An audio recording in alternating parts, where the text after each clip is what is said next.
Federal government says Nigeria needs domestic savings and foreign capital for development. Fuel will be available at Christmas, NNPC assures Nigerians. Plus, AFDB governor convert energy fund to concessional finance facility. Details of these and more will be coming your way on Business Express, reaching you from the nation's capital, and I am Muplang Dakok.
The federal government is committed to nurturing small and medium enterprises to achieve sustainable and inclusive development.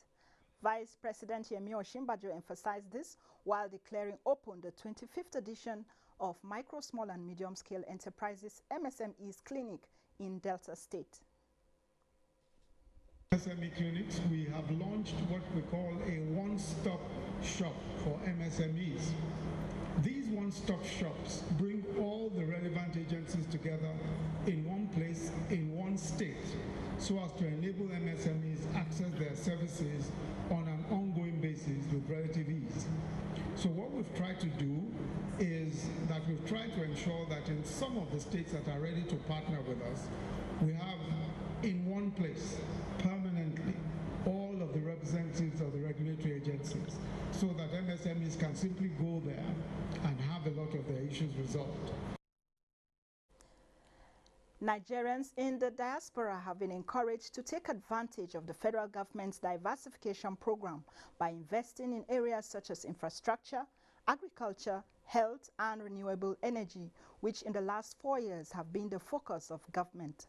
Vice President Yemi Osinbajo said this at the second edition of the Diaspora Investment Summit in Abuja, where he also noted their investment in these areas will go a long way to fill the funding gaps currently being experienced in the country. How do we mobilize resources for both foreign direct investment and portfolio investment? And how do we effectively market these vehicles?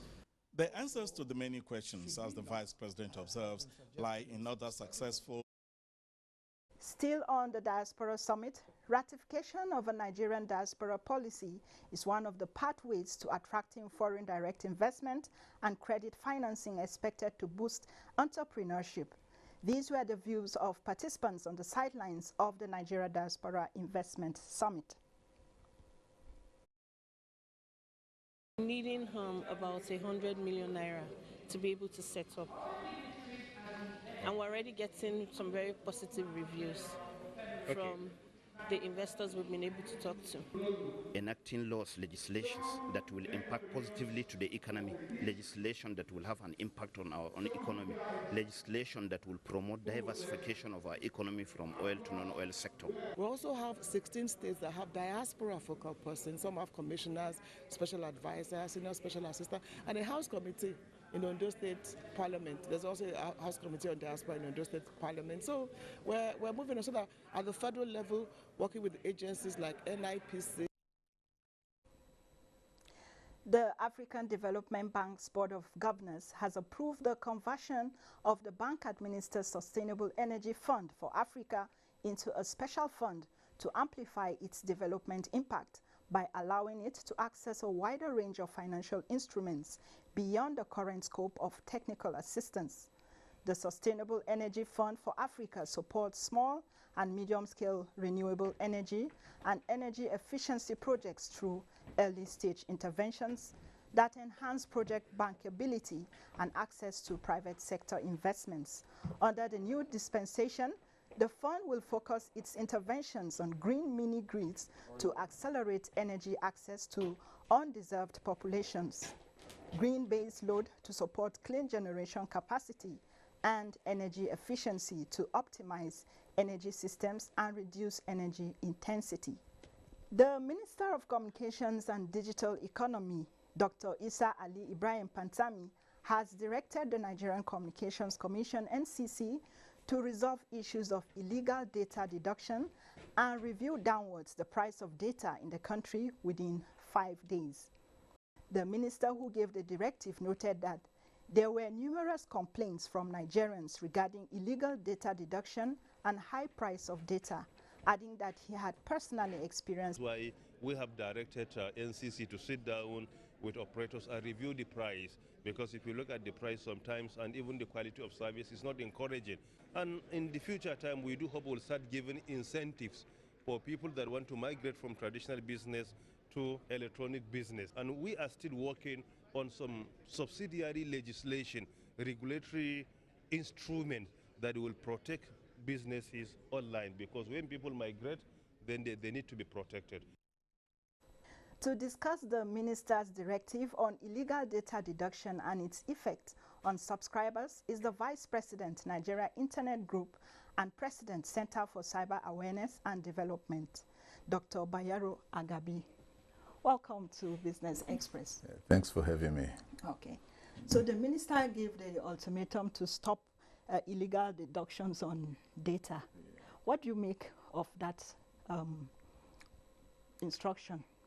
Yeah, first, I think that this is a government-to-government conversation. Okay. So I think it's something that can be resolved, within government, because he's the supervising officer over all other agencies within the Ministry of Communications and Digital Economy. But be that as it may, there's hue and cry over data now. We never had it so much. That means there are issues to be resolved.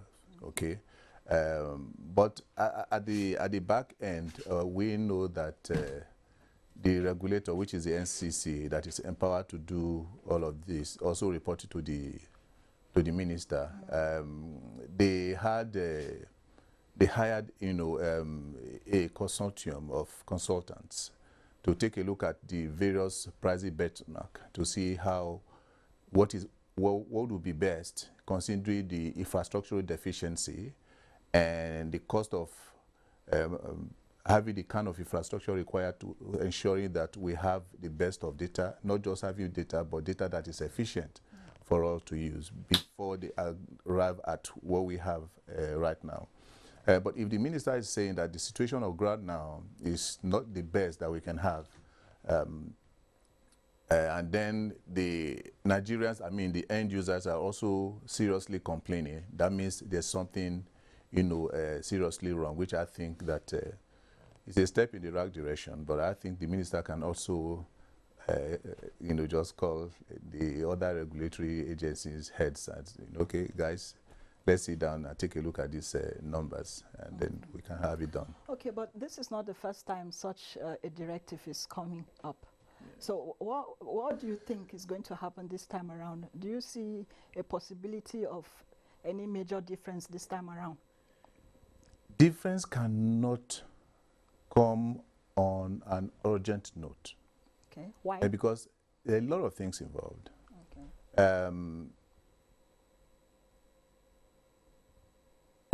It may amount to price fixing for the operators. Yeah, because as at yesterday, I read that from the NCC, when they were defending the budget at the National Assembly, they said that 80,000 base stations are still required for us to have efficient coverage around Nigeria. That is extra investment for the operators. Okay. And some of the issues still, bevetling the industry are issues of, right of way, issues of cost of, bandwidth and all of those other things. So I know that government has been working with the various government and governors to ensure that the cost of right of way, what I mean by right of way is that let me put it somely. The internet base that you actually required that comes from Europe, maybe like Glow1, Sat1, WAX, and all of those things are all in Lagos, end. To take that capacity from Lagos to Maiduguri, you need to dig the ground. And for each ground you pass, if you pass a local government, you are charged. You pass a federal road, you are charged. And in the end, that cost is passed to the end user. Okay. Because these people are in business. Is there no way it can be done such that the end user doesn't have to bear? Exactly. That is where we're coming now. That is where NCCA has reached out to the various government, up to the Federal Executive Council, to ensure that, okay, this is the price that is, good enough, so that the end user will not bear the brunt. But I'm aware that not all the governors are complying with that, regulation. Yeah. So with regards to what the minister has said, I think it's a good push coming from the minister. All right. Let me ask you this question that many Nigerians would like to hear the answer to. Many Nigerians complain about disappearance, I would say, of data from their gadgets.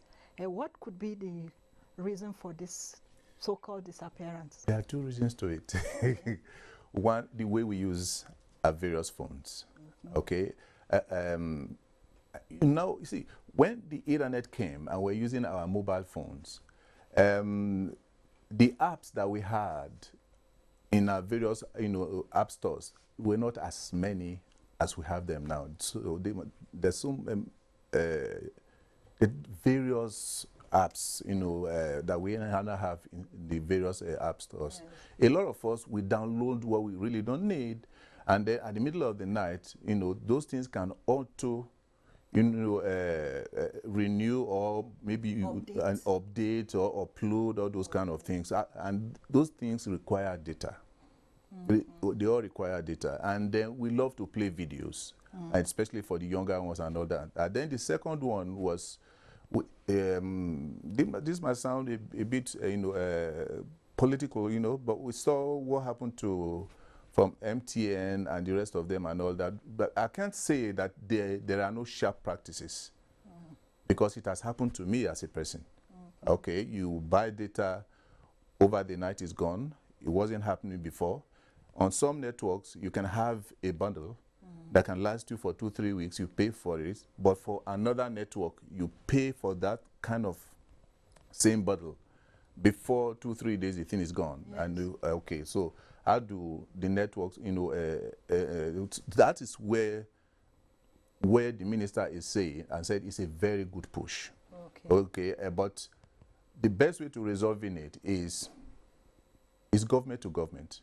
Okay, so the minister can call NCC behind door, come to my office, this is what I want you to do.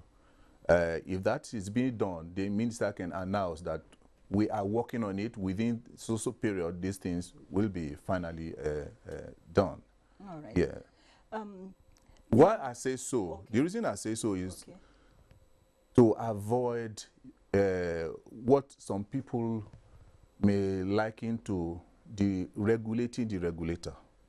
Yes. Because the development we are witnessing in the industry today is as a result of trust, regulatory trust, that we have seen in terms of investment. That can be handled. Okay, so because if investors are beginning to see that if NCC tells me something, the minister may counter it, or if the minister tells me something, it's not in the books of the NCC, there might be some slowdown in terms of incoming investors into the country. So that's why I say it's something that government can resolve. So does it kind of portray or bring about any kind of what we will call maybe lack of independence of the regulator? That is the kind of message it will send to the international community. Okay. But we know in the acts that established the NCC, gave NCC that independence, to do what is good for Nigeria, supervised by the ministry. Okay, but what I'm saying is that giving ultimatum on the pages of newspapers and the television may send a signal that we do not envisage to the international community. All right, the NCC is trying to encourage the penetration of 3G and 4G networks. In fact, in some countries across the world, they've even gone ahead to 5G and 6G, but we're encouraging 4G right now. So do you see this helping the ease of doing business in Nigeria, for instance? Certainly it will, because you can, as you're here, if you have your phone, you can actually be transferring money to people in your village or friends and all of that while we are having this conversation. So would that be, it improves efficiency and for timeliness, and then it requires, upping our skills, and then upping our knowledge, and then upping our scope. You can do business as we are seated here now. You can be a reporter for Washington Post in the US, and they pay your money to your dollar account, and you're making money right here in Nigeria without having to travel. So those are the huge benefits. But for 5G is not an improvement on 4G. It's a different technology that is going to turn the world around. So the issue there is our laws will have to move very fast, because one of the two biggest issues we are likely to have are, one, cybersecurity, and the other one is innovation. My next question was going to be the place of the National Assembly in all of this, and you just brought it in. Yeah. So what can the National Assembly do to, They must not politicize what is happening, the kind of revolution that is coming in now. We are seeing the urge to move into the digital ecosystem.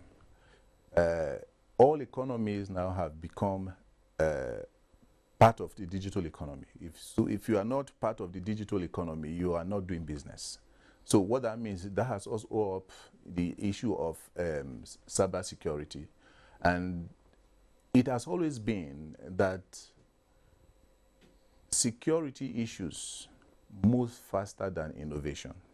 And innovation moves faster than the laws, that is policies, that we're talking about the National Assembly now. Okay. What the National Assembly will have to do is to put politics aside. Because if we don't, you know what that means? When you have 5G, a young schoolboy in his father's bedroom can just do something that the planes will collide. So we need policies. We need policies that will regulate all of these things. Okay. And another thing is, we're going to have artificial intelligence, like a human being, that robots doing the job of human beings. If a robot, let me say, initiate an action, maybe financial action or whatever it is, and then another robot terminates it and all that, something goes wrong, why are you taking to court? Thank you very much, Bayero Agabi. It's been a pleasure speaking with you. Thank you very Bayero much. Agabi Thanks for having is the me. Vice President, Nigerian Internet Group. Yeah, you're right. Thank you so much for coming on Business Nice to meet Express you. today. Thank you. The dollar held on to its gains versus the yen on Friday as a US-China agreement to roll back tariffs on each other's goods supported riskier assets. Let's see how the naira is exchanging with other international currencies.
Trading on the Nigerian Stock Exchange closed positive to end the week positive this Friday. The NSE All Share Index appreciated by 0.48% to close at 26,314.49 basis points. Investors exchanged 432.4 million shares valued at 5.57 billion naira, traded in 4,002 deals. The top gainers for the day were Guarantee Trust Bank, CCNN, and Access Bank, while the losers for the day were Dangote Cement, Unilever, and CAP. Zenith Bank, Access Bank, and UBA were the most active to boost trade this Friday. And shares in Asia traded mixed on Friday as investors digested recent developments on the US-China trade front. Over to Amina Nujem for Global Markets reports. A look at global stocks revealed that in Africa, equities were mixed as Tunisia's Tunidex inched up 0.58%. Ghana's JSE Composite Index rose 0.06%, and Nairobi All-Share Index gained 0.35% to post 165.57 basis points in early trade. On the negative side, South Africa's JSE Top 40 declined by 1.12%. Also negative is Namibia Overall Index, which retracted 0.22%. European markets were slightly lower Friday morning as investors reacted to the conflicting signals about the ongoing Sino-US trade war. The DAX appreciated 0.36%, posting 13,241.73 points, and the FTSE 100 in early trading showed negative numbers of 7,379.99 points, as well as the CAC 40, which declined 0.39%. Still in early trading, stocks in the United States of America were showing a positive sentiment as the Dow Jones inched up 0.66% to stand at 27,674.80. The S&P 500 advanced 0.27% and the Nasdaq Composite also advanced 0.28% at 8,343.52 basis points. Asian stocks were mixed on Friday as Japan's Nikkei inched up 0.1%, while Hong Kong's Hang Seng Index 0.70% retracted 0.4%. The Hang Seng Composite was also in negative territory, posting 0.49%. Thank you, Amina. Gold prices on Friday hovered near a one-month low in the previous session after China and the United States agreed to roll back tariffs as part of the first phase of a trade deal, stoking investors towards riskier assets.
A central control center that will be used to manage and operate all electricity grids in West Africa shall begin operations by 2020. Minister of State Power said several priority projects of ECOWAS involving Nigeria are already under implementation, such as Zungeru and Mambila power projects. Your priority projects involving Nigeria are already under implementation, such as the Zungeru and Mambila hydropower projects. We look forward to the usual solidarity and engagement with the partners in the realization of these projects. So the intention is to allow energy to move from places where the cost of generation is low to places where it's demanded, so that ultimately to reduce the cost of energy across West Africa. And that brings us to the end of this edition of Business Express. You can access all previous episodes on YouTube, and you can communicate with us on Twitter. The handle is @NTA News Now. The hashtag is BizX. We value your feedback, so keep the mails coming, and join us again next week, Monday, for another edition of the program. I am Moplang Dakok, saying do have a fulfilling weekend.